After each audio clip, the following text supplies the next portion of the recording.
you. You are welcome to today's class. We shall be treating HRM 301. Okay, and I hope it promises to be a very, very interesting class, as of course it is a very, very interesting course within itself. We have very interesting topics all lined up for our discussion, and so I want to encourage you to be fully alert and be part of this class, and hopefully we're going to have a great time together. So once again, you're welcome.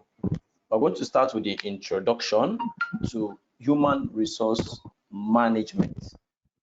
Human resource management. I believe you have your jotters and you are writing all that we are discussing. All right, now at the end of this whole class, I'm going to give us an assignment. Today there won't be an assignment, but at the end of the second class, which we're going to have next week, I'm going to give us an assignment that is going to cover for the whole course. So I believe you can hear me very clearly. The course is Human Resource Management, HRM 301. Okay, so let us start with understanding the concept of human resource management. Let us start with understanding that concept. Human resource, I believe you can see my screen. All right, I hope it's very clear enough. Now, we said human resource is relatively a new concept. Okay, because why it's called a new concept is because what we had before is what was called personnel management. But personnel management has now been mogrified, if you may like to use that language, or it has now changed, and what we now have is human resource management. Okay, now if you look at this topic, it is three words that have been put together. We have human, we have resource, and we have management. Okay, so let us start by defining them, understanding these terminologies backwards. When you say management, you're talking about controlling, you're talking about the effective and efficient organization, planning of activities or in a particular place. So you can be told that you have been given, if I told you to sweep a class, now you have been given that class to manage. If I gave you resources to go and buy a couple of things in the market, and you use it well, and you come back and I say, oh, this resources was well used. In other words, you managed it properly. So when you use something well, it is called proper management. Okay, then what is a resource? A resource is basically something that is of value, something that is good, something that is necessary. And as we shall see, we have different types of resources. But and of course, these resources can range from physical resources. That is, we have machines. You can have your building, your school is a resource, your laptop is a resource, your phone is a resource. Knowledge, okay, is also a resource. Okay, these are resources. Then we could also have financial resources like cash, operating capital, stocks, investments. But we also have another type of resource that is called human resource. Okay, and this human resource are those that are called employees. All right, so if you go back to the definition, just as you can see where my mouse is pointing, you'll see the kind of resource we are dealing with here is not just any type of resource. We are dealing with what? The human resource within any system. So we have looked at management, we have looked at resources. If you say it's anything important, anything vital, then the kind of resource we are dealing with here is not building, it's not cash, it's not your computer, your laptop, your books, not necessarily just your knowledge, but what? Of course, your knowledge, and but the human resource, which are the employees. Okay, so how to effectively manage employees within any system is what this course is all about. So we said it's relatively a new approach in management, because before what we had was personnel management. So people are considered key resource within any system. People are considered key resource. Now, it is concerned with the people dimension in the management of an organization. Since an organization is a body of people, their acquisition, development of these skills, and as well as motivation for higher levels of attainment and maintenance becomes very, very important. Okay, so we're looking at the introduction or to human resource, and how human resource plays a great role in managing people, in managing employees within any system. So you need human resource in any endeavor. The schools need human resource. Your companies, both private and government, need human resource because they take care of the employees within the system. Okay, as we shall see responsibilities later. Okay, so there are several definitions of human resource that has evolved over the years. And of course, as with every field, when you have so many scholars attempting to give the best definition that captures in a summary what that aspect of field is talking about, and human resource management is no different. Okay, so we have a definition, a comprehensive definition here by Edward Flippo, and he said human resource management is the planning, organizing, directing, and control of what?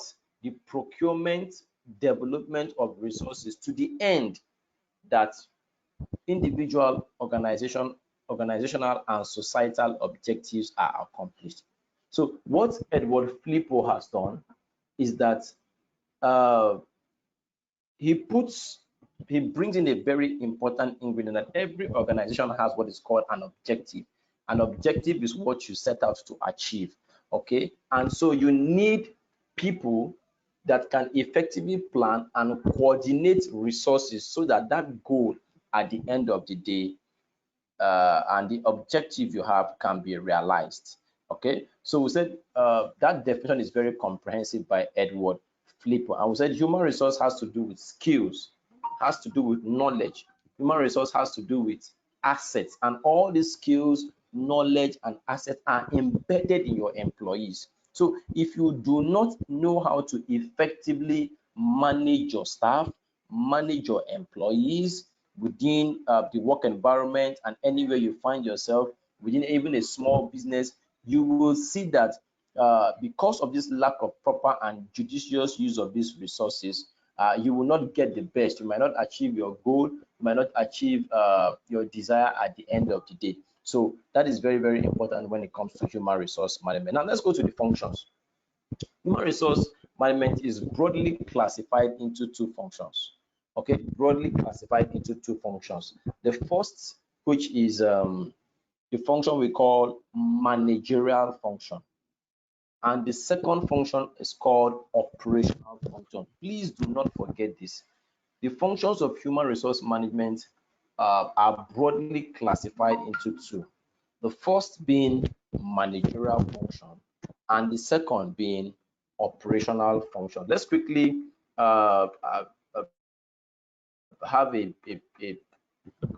short definition and explanation of what these functions are. And you're going to see a huge disparity if you can look very closely between managerial and operational functions. Now, managerial function has to do with things like planning, has to do with things like organizing, has to do with things like directing.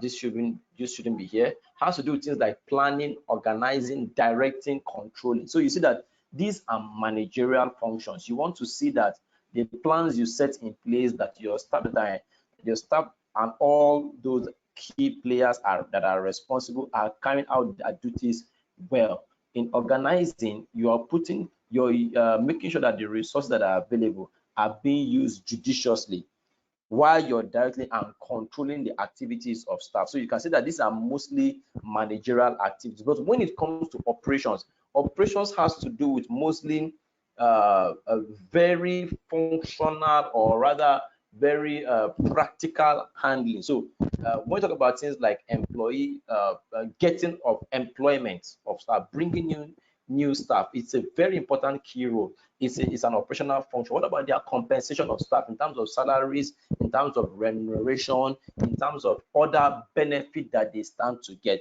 That has to do with what? Operational functions. So managerial functions and operational functions are the two broad classifications and categories of what? Of human resource management, managerial and operational. All right, so let's quickly go on. I'm sharing my screen. I'm sharing my screen. I hope you can see it. Okay, yeah, you can.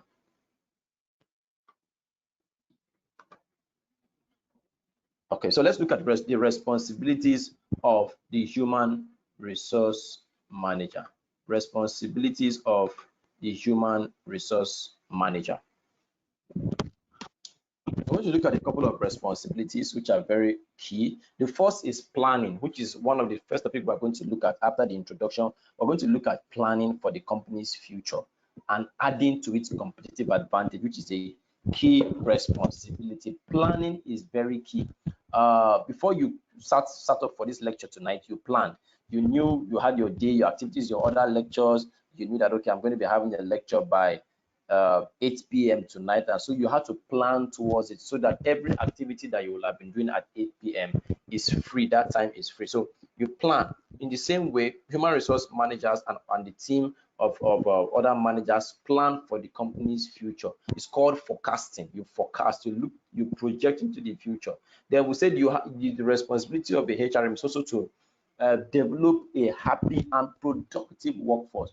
You do not want a workforce that is not delivering results. So to be productive is to be result oriented. Very, very important. You don't just want to have staff that are not giving you the result, your objectives are not being realized. No, you need that as a key. All right, recruitment, selection, and placement. Recruitment has to do with bringing in staff, bringing in new staff to fill in vacant positions or to add to the number of staff so that the job can be more effective. So when you recruit, you select and you place. Placement of staff or personnel has to do with giving them key positions that they are supposed to be in. Then training is the work of the human resource manager. You have to train. Training and development, very key. Training is imparting knowledge and skills in your employees for the job that they do presently, whereby development is also imparting skills and knowledge to your staff, but those skills and knowledge you are giving them might be for the future, so they might not necessarily be using those skills at that particular time. Okay, so that is for training staff. You have to train your staff, and we have different types of training. We have on the job method of training, we have on the job and off the job methods of training. And on the job method of training, you are training them while the job is going on. There are different types of on the job, like apprenticeship,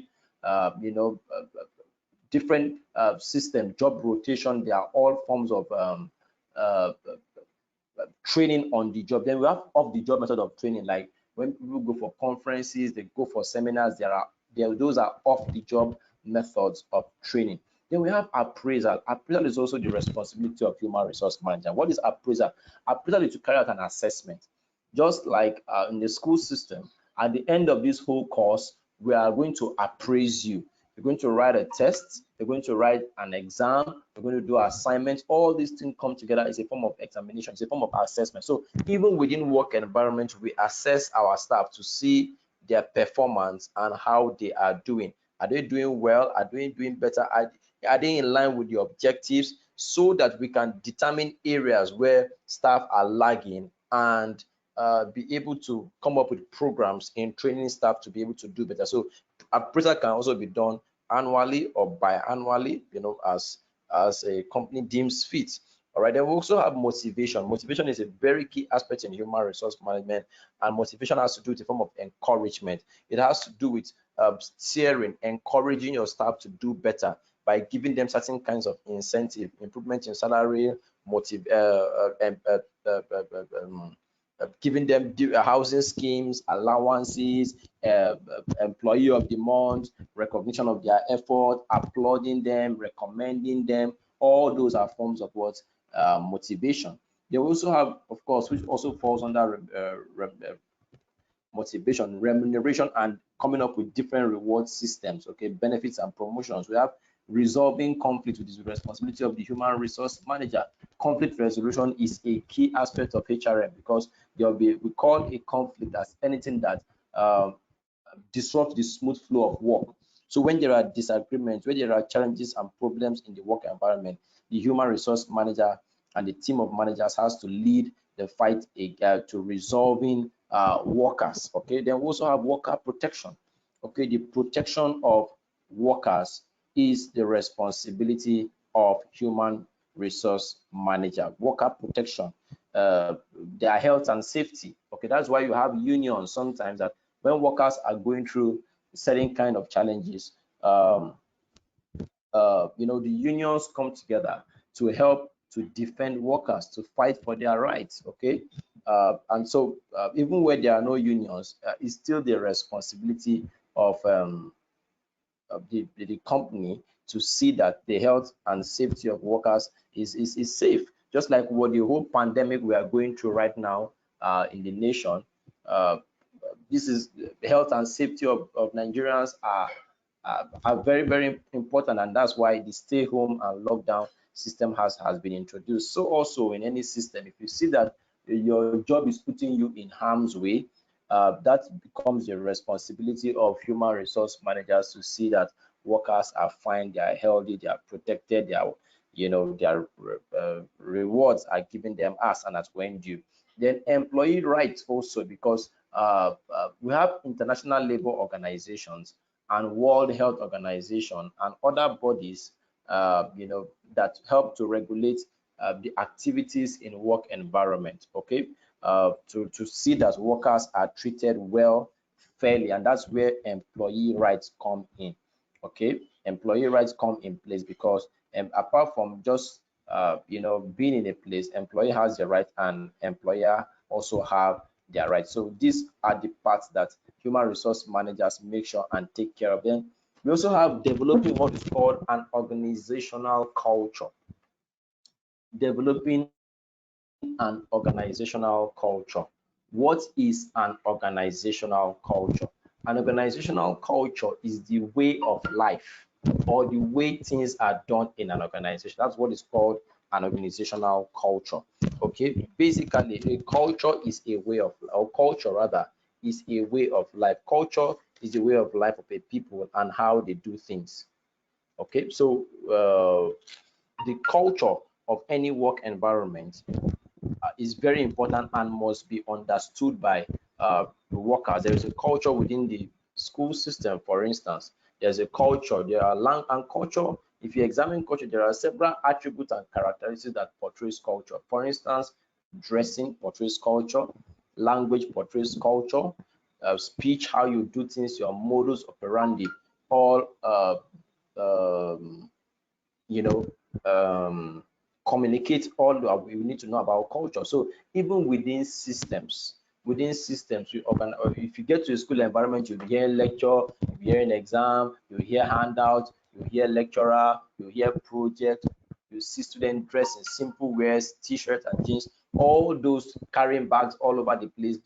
That's because that is the culture of the system. If you come to a work environment, you hear salaries, you hear assignments, you hear traveling, you hear my responsibility and all of that. That is because that is the culture within that school system. So we are really behind time. Let us quickly rush up. Those are the responsibilities of the human resource management manager. So far, we have been able to examine from the beginning of this course, where I introduced the course, the subject matter of human resource management to us, and knowing the importance. We have looked at the definition, we have explained what the subject matter and topic is about. We have looked at the different types of resources. We have also looked at the definition of human resource management given by Edward Flip. We've looked at the functions, the broad functions of human resource management into managerial and operational functions, and we have also looked at the responsibilities of human resource manager. So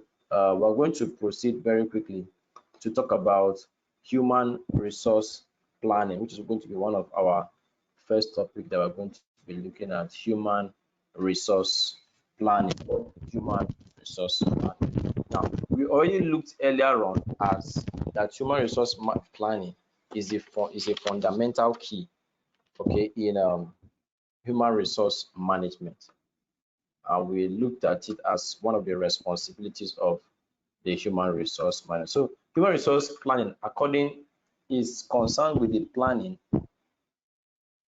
with the planning the future manpower requirement in an organization. HR managers ensure that company has the right people, the right number at the right time and the right place, who are trained and motivated to do the right kind of work. So Human resource planning primarily makes appropriate projections for the future, okay, and sees how it can begin managing the staff and resources to see that those future plans can be achieved. Human resource management is a process by which a management determines how an organization should move from its current manpower position to its desired manpower position. So through planning, management strives to have the right number and right kinds of people at the right places. Okay, so we're talking about human resource management as, the planning in HRM as a form of projection into the future. When you're planning, when you're sitting down, your goal is to do something that is going to come in some time in the future, and so putting all the modalities in place for that to happen is what is called planning. So just as I've defined that human resource planning, there are other definitions that have come up by people like Coleman, who define human resource planning as the process of determining manpower requirement and the means for meeting this requirement in order to carry out the integrated plan of the organization. Okay, so we have other definitions which I'm not going to go through. You can do your extra reading on that. Okay, so I've talked about human resource planning. We said if human resource planning is done effectively, it will help us to achieve the goal and objectives of the organization better, faster, and more effectively and efficiently. Okay, so why do we need to plan? So we said human resource planning is important, okay, and there has to be, of course, if you don't, there's a common saying that if you plan to fail, then know that you have decided to fail. If you fail to plan, you're planning to fail. If you fail to plan, you are planning to fail. So the major objectives of human resource planning is to ensure optimal use of resources currently employed, to avoid balances in the distribution, to assess or forecast future skills that are required, to control the cost aspect of it, because human resource management is very expensive, and when you do not plan, you may misuse resources. If you do not plan, you may overstaff. If you do not plan, you can understaff. And when your workplace is understaffed, you will be having few staff that are doing more job than they are supposed to do. And if your place is overstaffed, you have a lot of lazy and disengaged employees who are not doing what they are supposed to do, and so resources will also be wasted. Why? Resources in terms of cash, and also the unused creativity of staff, because the place is what, you have more staff than normal. So all this entails objectives why you should plan properly. Okay, if you do not plan, if you fail to plan, then you will plan to fail. So let us quickly look at how do you start planning? How do you start planning? How does human resource managers make sure they start putting up good plans? So human resource planning refers to a process by which companies ensure that they have the right number and kinds of people at the right place and at the right time, capable of performing different jobs. Planning is the use of human resources as an important function in the organization. A rational estimate to various categories of personnel, in the organization as an important aspect of human resource planning. So human resource planning involves the following steps. So you can write, if you are writing, steps in carrying out human resource planning. First of all is analysis. An analysis of organizational plans and objectives.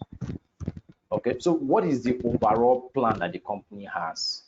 What is the overall plan of the institution? The eventual plan is to do this. And so since we have an eventual plans concerning things like technology, do we want to innovate, concerning production, if it's marketing, finance, expansion, the bringing of new products and services. So it is necessary to start deciding, the future of the organization, to start structuring a design, a way that it can work. So first of all is analysis of what? Organizational plans and objectives. I believe you are putting that down. Secondly is forecasting demand. To forecast is to look into the future, to project into what you need. So After analyze and carrying out the analysis, secondly is what do we need? We need to forecast. To forecast is to look into the future. To forecast is to look into the future. So we want to forecast the demand on the human resource. So human resource planning starts with what? The estimation of the number and type of personnel required. You need to know, as I said earlier on, number of staff, you don't want your place to be over or understaffed. So the main steps involved in human resource process are to determine and identify present and prospective needs of human resource, okay? To discover and also recruit, to select and also hire and place this personnel within the system. So you forecast, well, how many staff do we need for what job? Do they need training? Do they need to be developed and improved? How many staffs do we need, or how many departments are these people going to work? What happened? Do we have some that have resigned? Have we expanded? Why do we need more hands? All that has to do with forecasting of the number or the demand for human resource. Okay. The next is to forecast the supply. The former was supply of demand. And one of the important areas of human resource planning is to deal with the allocation of persons to different departments depending upon the workload that they have. While allocating manpower to departments, care has to be taken to consider the appointment based on promotion and transfers. Allocation of human resource should also be planned that available manpower is put to full use to ensure smooth function. So the demand has to do with bringing in the required resource and manpower, while the supply has to do with what? Deployment of these, taking in resources and manpower to the various departments of the working environment. Okay, that's not so. Looking at it once again, just to review it, the steps in carrying out human resource planning is, first of all, an analysis of the plans and objectives. Secondly, you forecast the demand.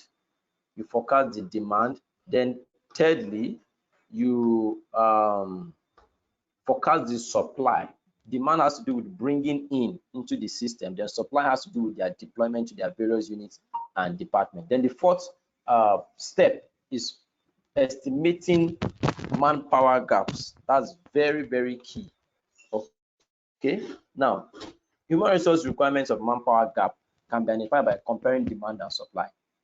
Somebody tells you I need 10 cartons of Coke or drinks, and the person supplies 8 cartons, and you use the 8 carton. That means you will have shortage of 2 cartons, because by your calculation of all the guests you're going to have, you will need 10 cartons. But because of the the demand of what that was brought in after you made your request, you were short by what? By 2 cartons. So that is where manpower gaps, estimating the gap that are required, that are left to be filled up. Because similarly, these gaps occur in terms of other areas also. Okay, so consider knowledge, skills, aptitude, and other things so that you don't have deficits at the end of the day while recruiting and deploying. So employees deficient in qualifications can also be trained, whereas employees with higher skills may be given more or other jobs. Okay, now the fifth point is what? Matching demand and supply. After understanding the gap, when you have done your gap analysis, don't forget I said the gap is the difference between the demand of the number of employees and the supply of the staff. You now do your demand, and lastly, the fifth step is now to match your demand and your supply. This is what I want, and this is what I got, and this is what I'm deploying. So it's one of the objectives of human resource planning to assess the demand for and supply of human resource, to match both, to know the shortages and surplus. This will enable the human resource department to know about overstaffing, as I said, or understaffing. Once the manpower gaps are identified, plans and are prepared to bridge these gaps. Plans to meet the surplus manpower may be to redeployment in other departments or retrenchment. Retrenchment, sadly. Okay, people may be persuaded to quit through voluntary retirement, because we could have voluntary and involuntary retirement. Deficits can be made through recruitment, selection, transfer, promotion, training, and the likes.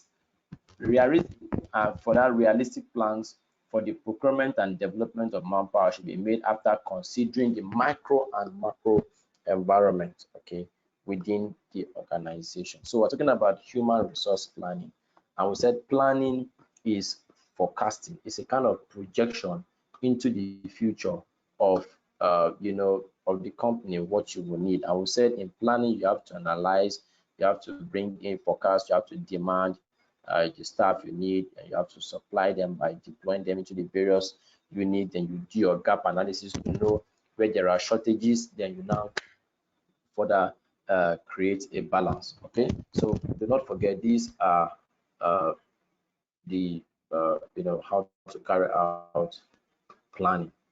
Okay, and then the last place which we are going to stop for tonight is looking at the types of human resource planning.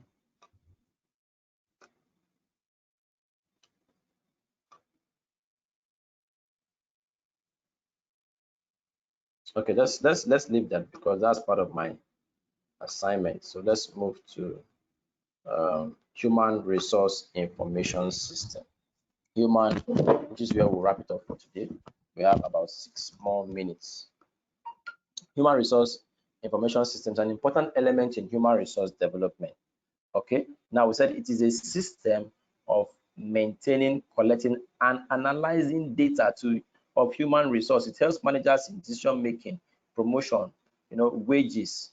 Okay, human resource information system act as a decision and support system. Okay, now we know that technology has changed a lot of things today.